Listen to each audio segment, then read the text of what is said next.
Bueno, en el día de hoy vamos a iniciar la explicación de tejidos vegetales. Antes de comenzar con las plantas, vamos a analizar cuáles son, qué estructura tienen y cuál es la función de cada uno de los tejidos que forman a las plantas. Voy a compartirles la pantalla entonces.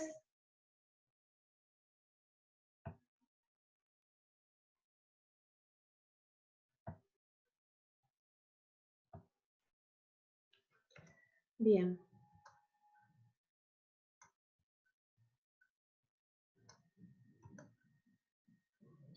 Cuando hablamos de los tejidos vegetales, tenemos que ubicarnos en el reino plantas. Y cuando hablamos de las plantas, tenemos que pensar que la variedad, la diversidad es muy amplia.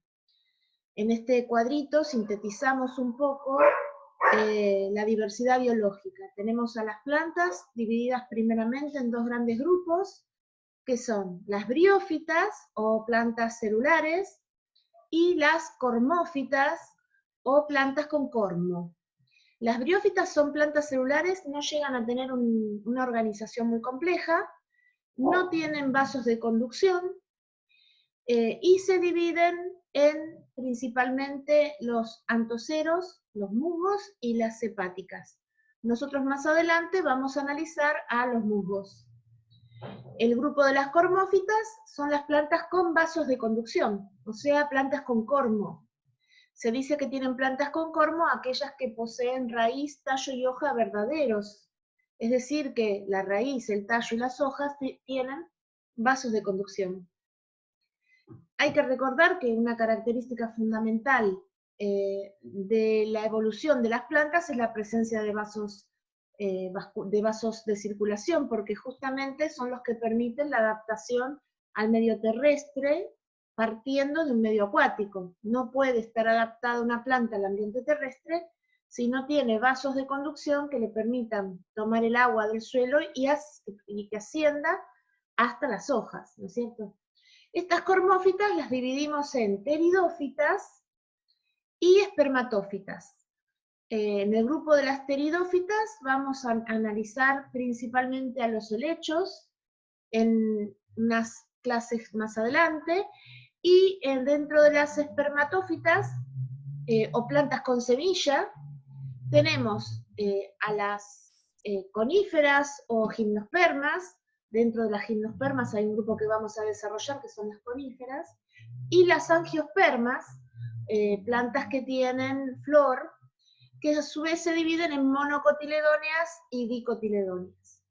Toda esta clasificación la vamos a ir desarrollando a medida que vayamos avanzando en el reino plantas.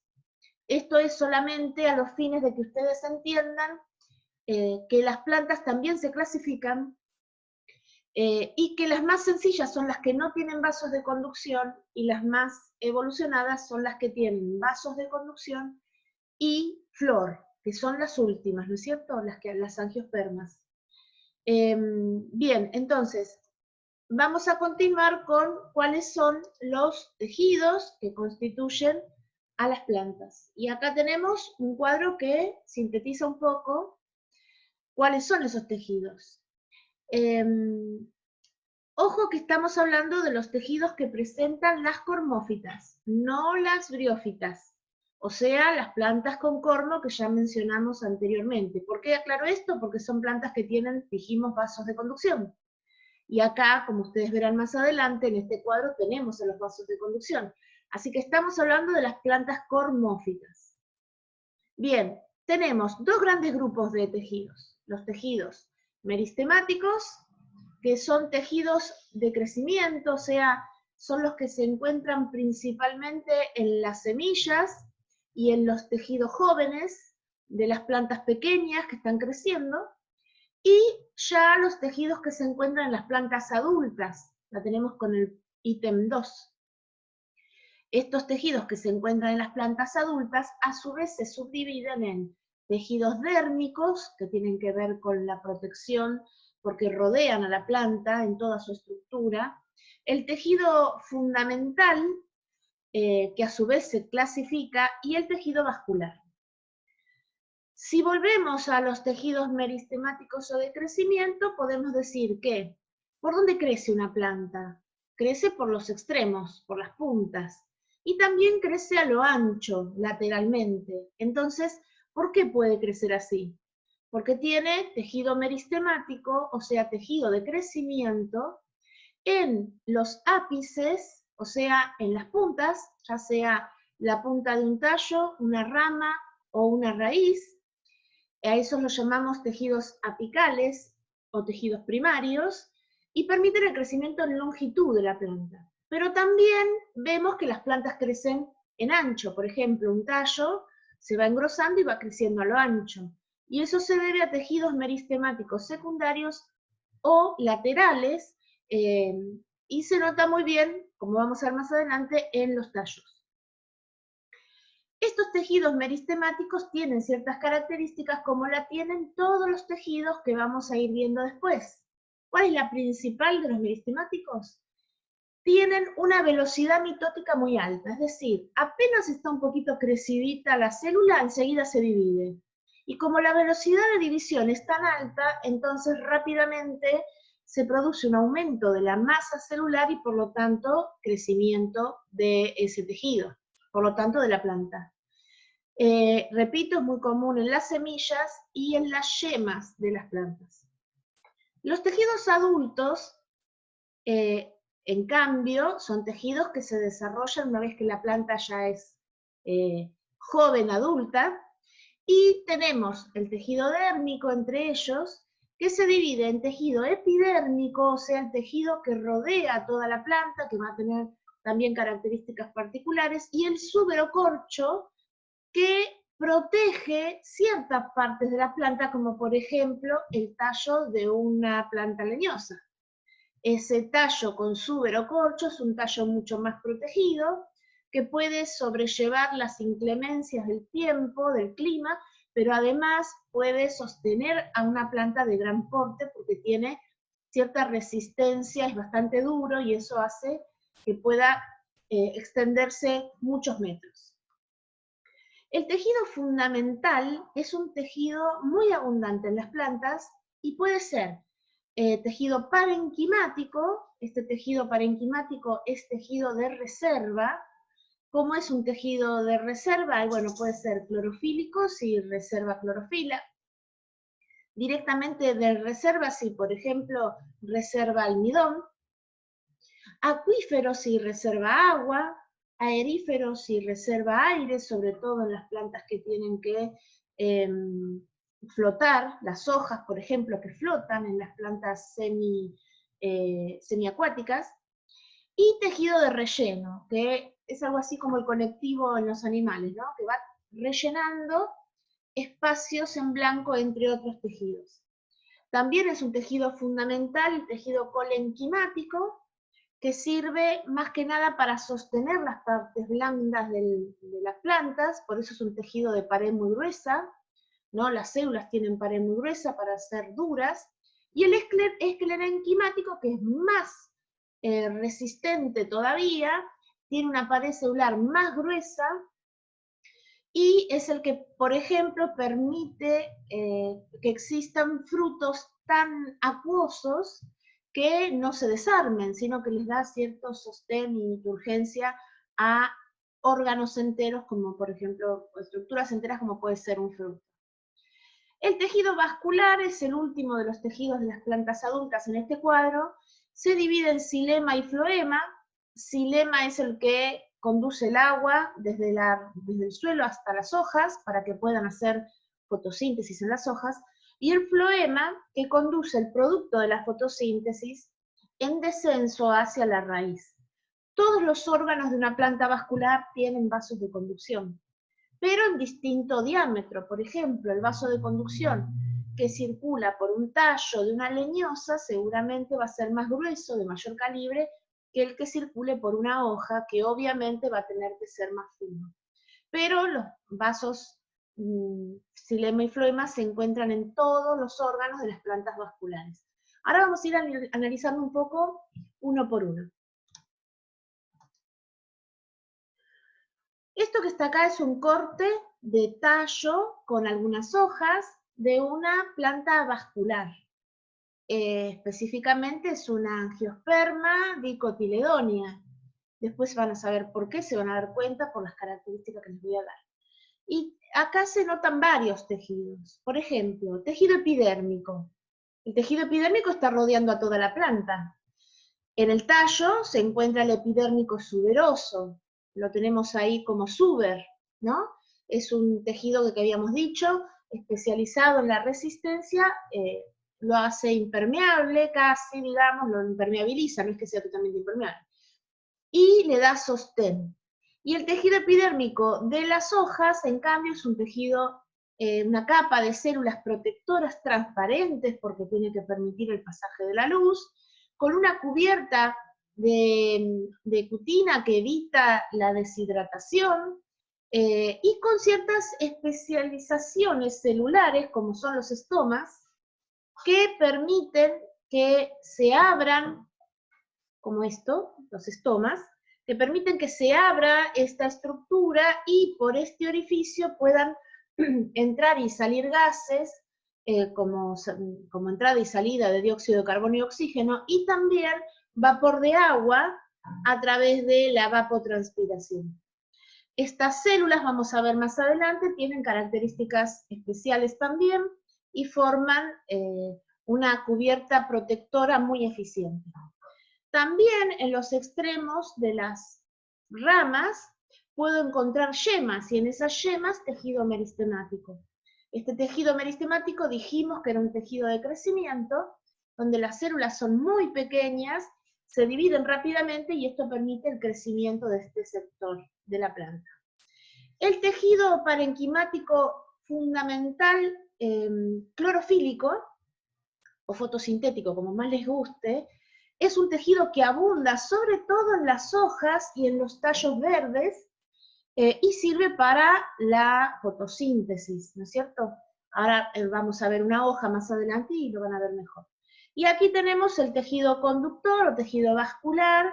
En este caso se está marcando aparentemente el tejido cilemático, pero recordemos que podemos tener xilema y floema. El xilema y el floema se encuentran generalmente en paquetes, de manera tal que forman paquetes vasculares que permiten la conducción de agua y de los productos de la fotosíntesis. Vamos a ver el corte de una hoja. Este es un corte transversal de una hoja de dicotiledonia. Acá tenemos la hoja, acá está el corte y acá está la ampliación. Fíjense, este esquema es de Curtis, o sea que ustedes lo pueden mirar ahí también. Fíjense que tiene una cubierta, una cutícula que rodea el tejido, a toda la hoja, transparente, que deja pasar la luz, que está acá, o sea que este es el haz de la hoja, y esto de acá es el embés de la hoja, y acá tenemos una capa de células alargaditas, como si fuesen bastones, que se llama parénquima, clorofílico por supuesto, porque es de lo que estamos hablando, en empalizada. Todas las células están chiquititas, pero alargaditas, una al lado de la otra. Y acá abajo tenemos otra capa de células de tejido parenquimático clorofílico, que se llama parénquima esponjoso, diferente a la empalizada. Este parénquima esponjoso está formado por células más redondeadas, una al lado de la otra, pero claro, como son redondeadas, al estar una al lado de la otra, deja unos espacios, como unos poros, con aire, ¿no es cierto? Por eso se lo llama esponjoso. Entonces tengo el parénquima empalizada y el parénquima esponjoso, ambos parénquimas clorofílicos, que en conjunto hacen al medio de la hoja, por lo tanto, mesófilo. Filo, hoja, meso, medio. Entonces, el mesófilo es el medio de la hoja. Y aquí va abajo tengo otra vez el tejido epidérmico, pero en el embés de la hoja, y se notan acá algunos estomas que permiten el intercambio de gases con el medio. Ojo, que depende del tipo de hoja, yo puedo tener estomas solo en la parte de abajo o en la parte de arriba también. O puede ser que los estomas los tenga escondidos, o sea, depende el clima donde viva la planta y la adaptación de esa planta a ese clima.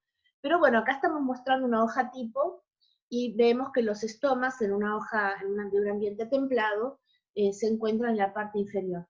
También tengo unas prolongaciones de algunas células del tejido epidérmico, que son pelos epidérmicos que frenan el pasaje del aire para que cuando pase por acá, frenado el aire, pueda producirse el intercambio de gases a través del estoma con mayor facilidad. Por acá tengo también el paquete vascular. Este haz o paquete vascular contiene en el centro xilema y hacia los bordes el floema. ¿Por qué la estructura de este tipo? ¿Por qué las células parenquimáticas clorofílicas están ubicadas de esta manera? Bueno, si pensamos un poco en la disponibilidad de la luz, podemos decir que la empalizada es un tejido que contiene mucha más cantidad de clorofila por cómo están ubicadas sus células, que el esponjoso, que tiene aire metido entre las células. Entonces, conviene a la planta que el tejido en empalizada esté cerca de la luz, de manera tal de que pueda absorber la mayor cantidad de energía lumínica posible, y abajo, que no llega tanto la luz, puede haber espacios de aire que van a disminuir el peso de la hoja, porque la hoja tiene un dilema. La hoja necesita una gran superficie para poder absorber luz, pero no puede pesar demasiado, porque si no se cae. Entonces, este juego entre captar luz y disminuir el peso es lo que hace a esta forma de estructura de la hoja. Bien, acá tenemos también otra forma de esquematizar la hoja, pero dice lo mismo, fíjense, la epidermis, el tejido en empalizada, el tejido esponjoso, los estomas, ¿no es cierto? Y acá lo mismo, la epidermis, parénquima en empalizada, parénquima esponjoso, paquete vascular y otra vez la epidermis. Es como un sanguchito, donde el pan de arriba y el pan de abajo es la epidermis y todas las células con parenquimatosas con clorofila sería el jamón y el queso. Acá tenemos una foto real, en realidad, de una hoja, y esta la puse para que ustedes vean esto que está acá. Esto que está acá es un estoma, pero escondido. Se llama estoma en cripta. El agujerito, o sea, la célula oclusiva que rodea al ostíolo, en realidad el agujerito es el ostíolo, se encuentra aquí metido hacia adentro, en una cripta. ¿Por qué? Porque seguramente esta es una planta que necesita esconder el estoma para evitar la deshidratación.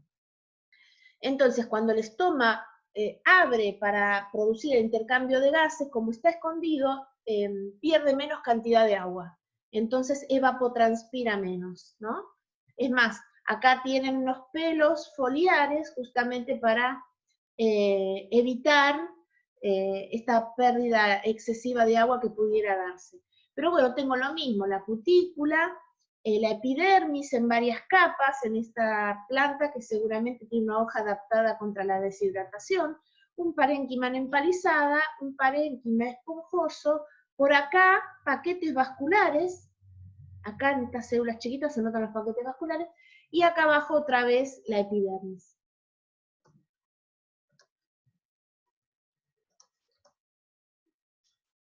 El tallo. Bueno, cuando hablo de tallo tengo que tener en claro que el tallo de una planta tiene como función el sostener a la planta y el permitir el intercambio o el traslado de sustancias. En concreto, ¿qué sustancias? Y traslada agua hacia arriba y producto de la fotosíntesis, o sea, la sacarosa, la fructosa hacia abajo, ¿no? A modo de fructosa se transporta la glucosa que se produce por fotosíntesis, porque es lo que se llama azúcar de las plantas, ¿no? Pero bueno, así se traslada y luego se almacena de distintas maneras. Este tallo va a tener hojas, va a tener yemas que pueden originar distintas estructuras, puede originar otra hoja, o una flor, o un fruto, luego de la flor, y va a tener también nudos. nudos, que son los lugares donde se inserta la hoja, y entrenudos, que son los sectores entre nudo y nudo, ¿no? Pero bueno, esta es la estructura básica de un tallo.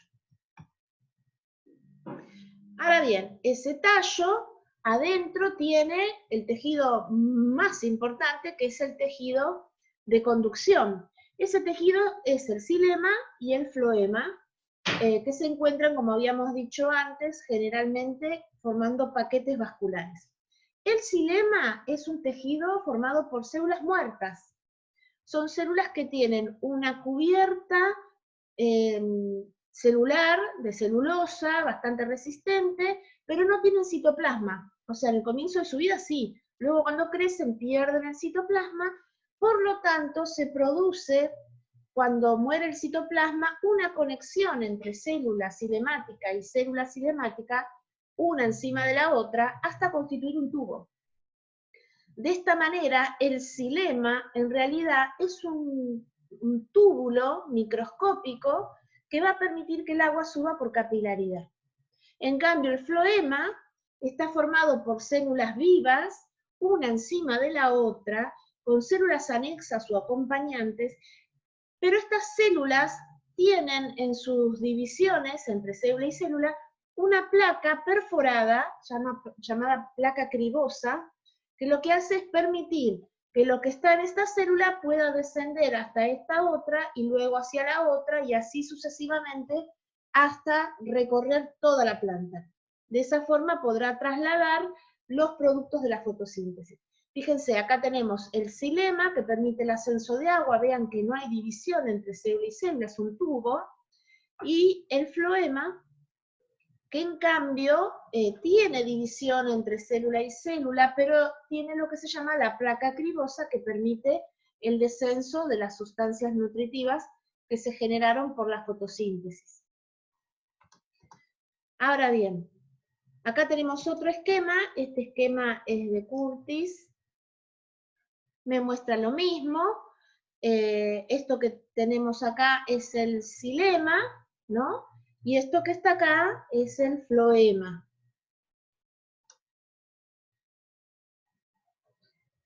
Ahora, el xilema y el floema se encuentran en toda la planta, dijimos, pero veamos cómo está ubicado, por ejemplo, en este tallo. Este es un tallo joven, ¿no? Es un tallo de una planta pequeña. Pero fíjense, cuando se hace el corte en este tallo, se puede observar que los paquetes vasculares se ubican de manera periférica. En el medio no están, están ubicados de manera periférica, rodeando a toda la superficie.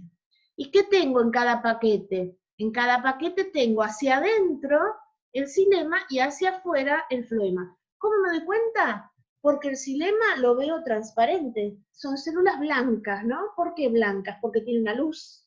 ¿Y esa luz a qué se debe? Se debe a que son células muertas que no tienen contenido citoplasmático.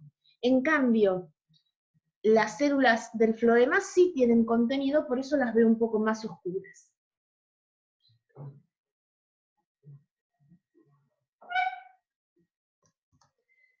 Veamos acá, acá tengo otro tallo pero este más pequeño todavía, donde se observa la epidermis, un parénquima que rodea una médula y el cilindro que se ubica aquí alrededor, el cilindro central conductor, ¿no? O sea, los paquetes vasculares.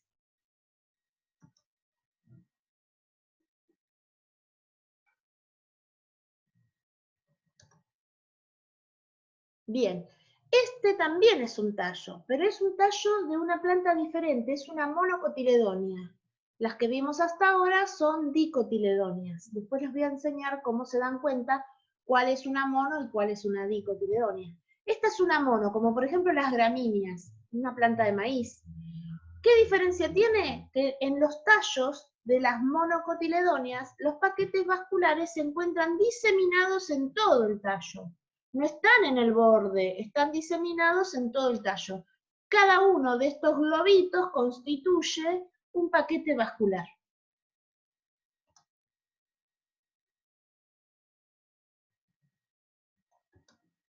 Bien. Acá tenemos nuevamente una dicotiledonia, pero no es cualquier dicotiledonia, sino que es una dicotiledonia que puede crecer hasta formar un árbol. O sea, tengo acá un tallo bastante joven que tiene como la dicotiledonia primera, todos los paquetitos vasculares alrededor, en la periferia, pero acá ya creció, está más ancha. ¿A qué se debe? A que el tejido meristemático lateral o secundario permitió que fuera creciendo en lo ancho. Y a medida que fue creciendo en lo ancho, se fue desarrollando el suberocorcho, que es el tejido epidérmico de protección. Y acá lo tengo más crecido todavía. Ahora, volvamos a este. Fíjense, tengo acá xilema hacia adentro, dijimos, floema hacia afuera. Acá también tengo xilema hacia adentro, floema hacia afuera, pero la planta dijimos que creció en ancho. ¿Y cómo pudo crecer en ancho? Porque acá está el tejido, esta línea celeste representa el tejido meristemático secundario de crecimiento lateral. Este tejido permite el crecimiento secundario también del xilema y del floema. Entonces, a medida que el xilema primario, que es este, el primero que estaba acá, a medida que el xilema primario se aleja del floema secundario, van a aparecer los nuevos xilemas y floemas, ¿no es cierto? Acá peor, acá se nota más, esta planta tiene un tallo mucho más ancho. Entonces, ¿qué se va a notar acá? El xilema primario está mucho más separado del floema primario. Y en todo este lugar, ¿qué hay? Hay nuevo xilema y nuevo floema. Esto es lo que permite en los tallos la aparición de los anillos de crecimiento. ¿Qué es esto de los anillos de crecimiento? Ustedes vieron que los anillos permiten saber la edad de las plantas. ¿Y por qué permiten saber la edad de las plantas? Porque me marcan años. Años, cada anillo es un año de crecimiento. El anillo lo voy a ver oscuro, seguido por un espacio blanco y un nuevo espacio oscuro. El espacio oscuro me va a marcar un crecimiento acelerado de las células, por eso lo veo oscuro. El espacio en blanco, más claro, me va a dar un crecimiento más lento, y eso representaría el crecimiento que se da en otoño-invierno, que es más lento que en primavera-verano. Entonces yo tengo un anillo oscuro, primavera-verano, un anillo claro, otoño-invierno, un anillo oscuro, primavera-verano, un anillo claro, otoño-invierno. Si yo junto los dos primeros, primavera, verano, otoño, invierno, tengo un año. Entonces, un anillo oscuro más un anillo claro me va a dar un año, ¿sí? Entonces, de esa forma puedo averiguar los años de vida de una planta, mirando el tallo y sus anillos de crecimiento que se producen gracias al desarrollo del meristema lateral que permite el crecimiento en ancho del tronco.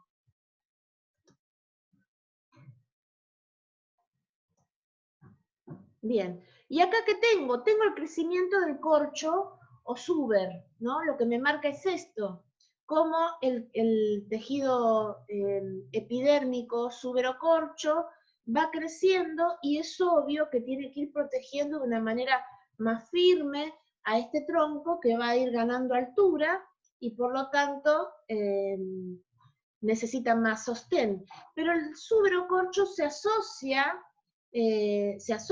al floema, que es el tejido que está inmediatamente después, ¿no? Y de esa forma forma esta estructura de sostén y protección.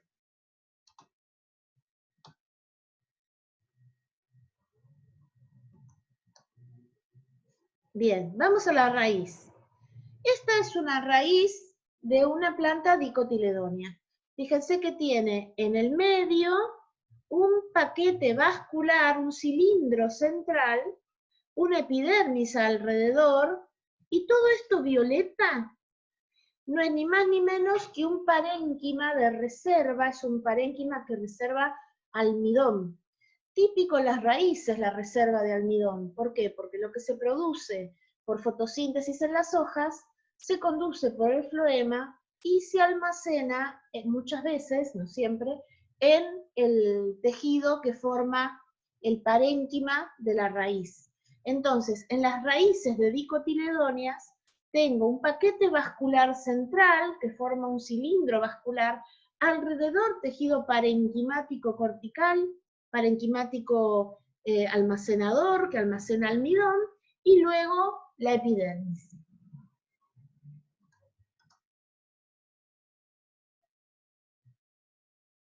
Fíjense lo mismo, en este esquema tengo el epidérmico, que acá se observa un pelo radical, o sea, una extensión de la célula de la epidermis que justamente permite la extensión de la membrana y por lo tanto mayor superficie de absorción de agua, un parénquima de almacenamiento y un cilindro vascular.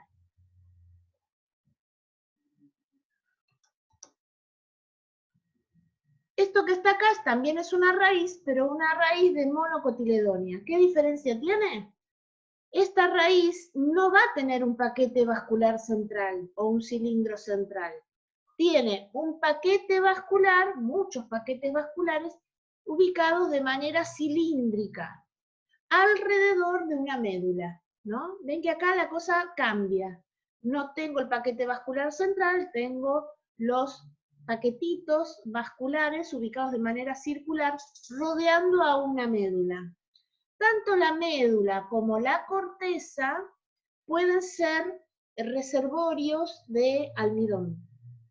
Y luego tengo por acá la epidermis, ¿no? También de la epidermis, atravesando la epidermis, pueden salir raíces secundarias.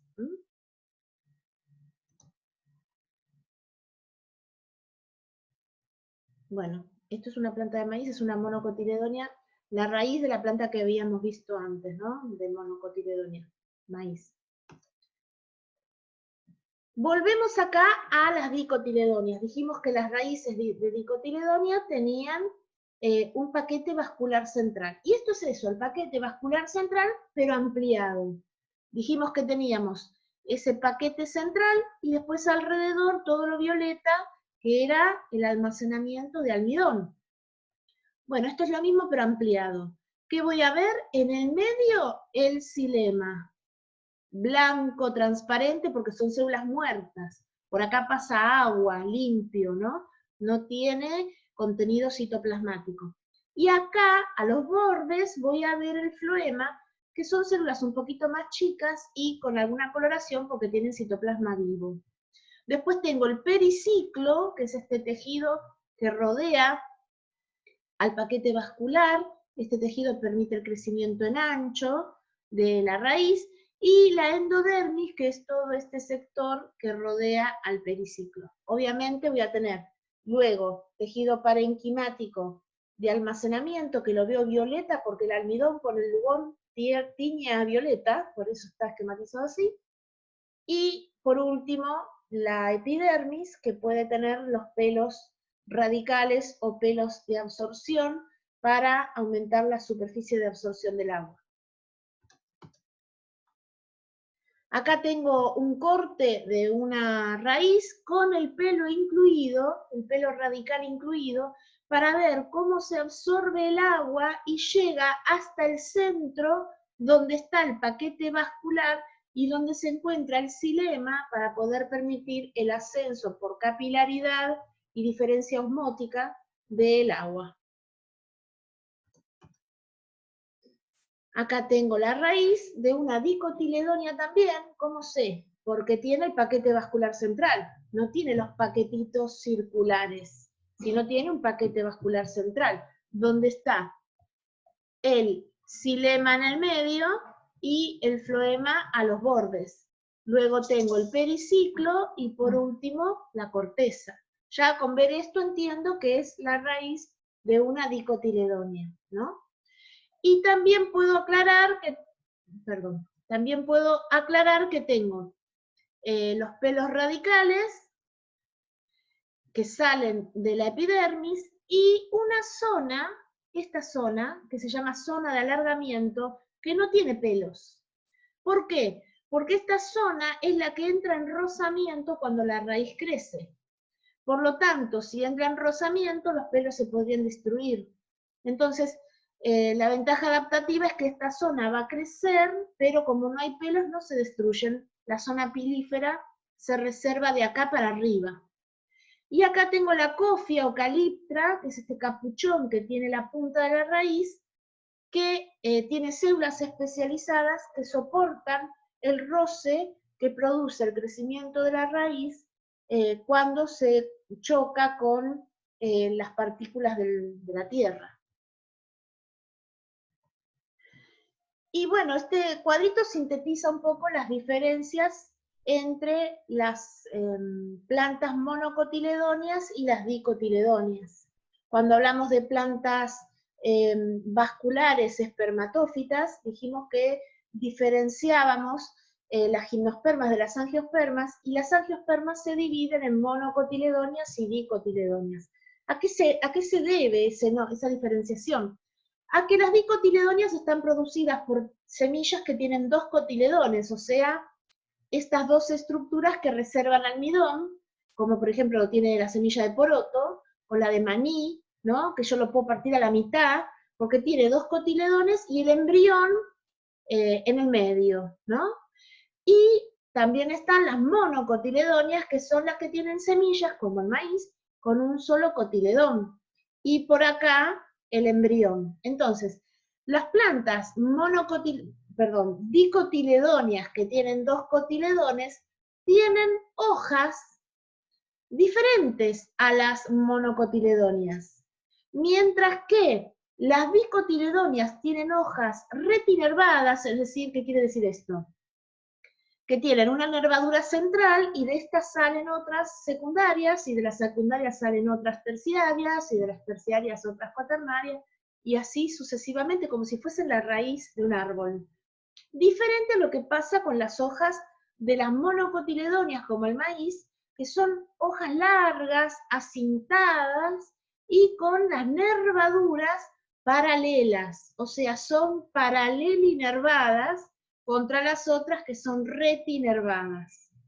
¿Qué son las nervaduras? Las nervaduras son los paquetes vasculares de las hojas, ¿no es cierto? Son como los nervios, digamos, por eso el nombre, pero no son nervios en sí, sino que son paquetes vasculares. Otra diferencia entre di y monocotiledónea es la ubicación de los paquetes vasculares en el tallo. En el caso de las dicotiledóneas, los paquetes vasculares se ubican de manera circular, periférica, como si fuesen porciones de pizza, ¿no? Como si fuesen los rayos de una bicicleta. En cambio, en las monocotiledóneas los paquetes se encuentran distribuidos en todo el tallo.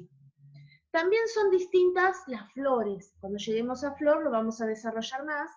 Las flores de las dicotiledóneas normalmente tienen 4, 5 o múltiplo de 5 en la cantidad de pétalos. En cambio, las monocotiledóneas suelen tener 3 o múltiplo de 3. ¿Qué pasa si me coincide un número de uno con el número del otro? Bueno, entonces ahí busco otra característica, ¿no? Pero normalmente acá son 4 o 5 y acá son 3. O múltiplo de 4 y 5 o múltiplo de 3. También es distinto el grano de polen. En las dicotiledóneas tiene 3 poros el grano de polen para permitir la fecundación, y en el caso de las monocotiledóneas tiene un solo poro. Bueno, estas son las características generales de los tejidos. Vamos a intentar elaborar una actividad que a ustedes les permita identificar cada uno de estos tejidos, y ya tienen la bibliografía como para ir resolviendo la actividad y además leyendo para resolverla, y también sintetizándola, ¿no es cierto? Así que por ahora esto es lo que vamos a trabajar, y bueno, nos estaremos viendo nuevamente con el tema siguiente.